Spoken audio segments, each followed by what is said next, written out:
Whether a vivid dream, a flickering light, or a well-timed song on the radio, many of those who have recently lost loved ones have similar stories of receiving some sign of acknowledgement from beyond.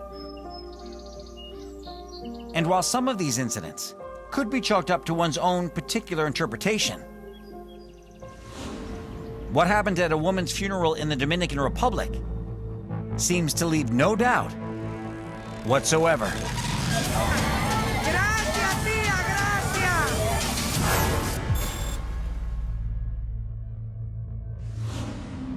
March 2024, in Villa Gonzales, Dominican Republic.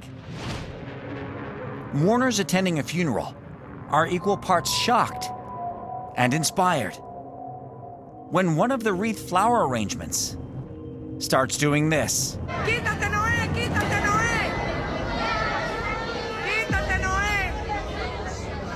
Feliz día, tú estás feliz, tú estás feliz.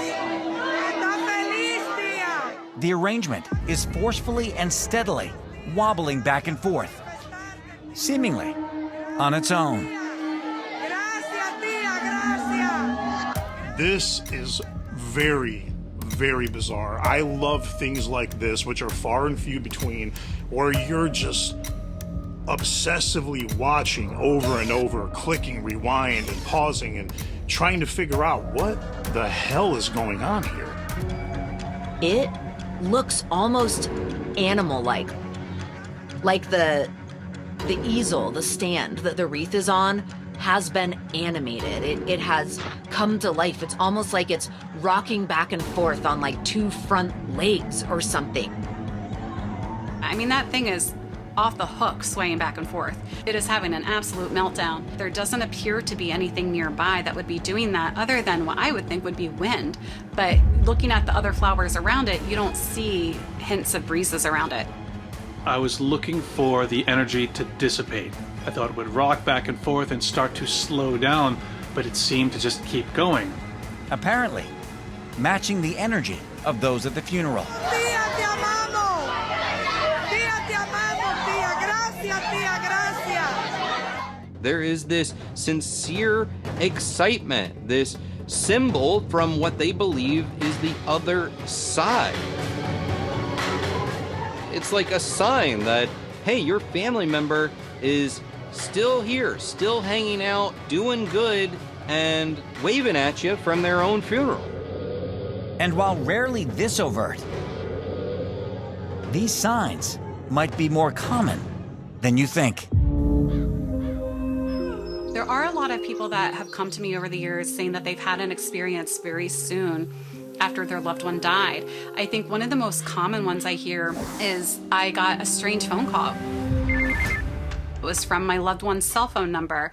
There was static on the end. You hear that sometimes, or you'll have a phantom smell of their perfume or the cologne that they've worn, or maybe a picture of them fell at your house and you didn't know that they had passed. So I think things like that are more the typical stories we hear in association with somebody passing away. It seems to be most active kind of immediately after the passing and then tapers over several months or maybe a year or so. Maybe that's kind of like the weaning off period where that deceased person knows it's important. They know I'm still here, I'm still with them, until they've pretty much kind of learned to cope with their grief, and now they're okay, they're not needed as much. And if that isn't reason enough to believe, consider that the event took place during Holy Week, the week leading up to Easter Sunday.